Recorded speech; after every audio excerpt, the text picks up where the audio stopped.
গর্ভ অবস্থায় কিভাবে শোয়া উচিত, সঠিক ধরন কোনটি জেনে নিন।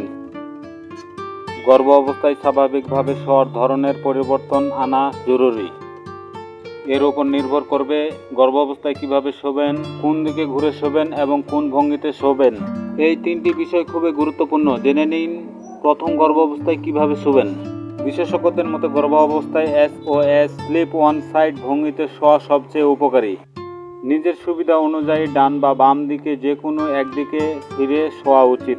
চিকিৎসকের মতে বাম দিকে ফিরে শোয়া বেশি ভালো, কারণ বাঁ দিকে শুলে পুরো শরীরে রক্ত চলাচল স্বাভাবিক থাকে, ফলে সময় প্লাসেন্টা ভালো থাকবে, সে সঙ্গে ভালো থাকবে আপনার গর্ভ শিশু।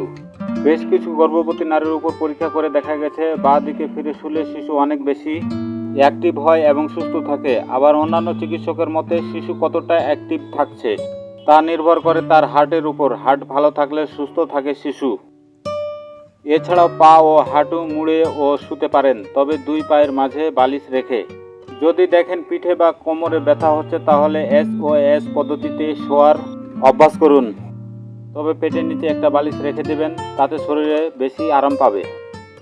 রাতে বুকে ব্যথা হলে শরীরের উপর অংশ বালিশের উপর রাখুন।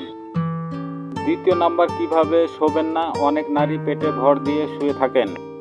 গর্ভাবস্থায় এমন ভঙ্গিতে ঘুমানো যাবে না। উল্টে হয়ে শুলে চাপ পড়বে পেটে, আপনার শিশু এতে কষ্ট হবে। সোজা বা চিত হয়ে শোয়ার ধরন তুলনামূলকভাবে অনেক সহজ।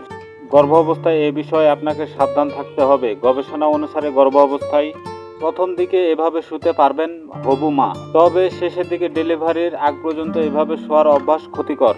আমি একটা কথাই বলবো, তিনটি বিষয় অনেক গুরুত্বপূর্ণভাবে মেনে চলবেন। কিভাবে শোবেন, কোন দিকে ঘুরে শোবেন, কোন ভঙ্গিতে শোবেন। বন্ধুরা, এই ছিল আজকের গুরুত্বপূর্ণ ভিডিও। ততক্ষণ পর্যন্ত ভালো থাকবেন, সুস্থ থাকবেন। আল্লাহ হাফেজ।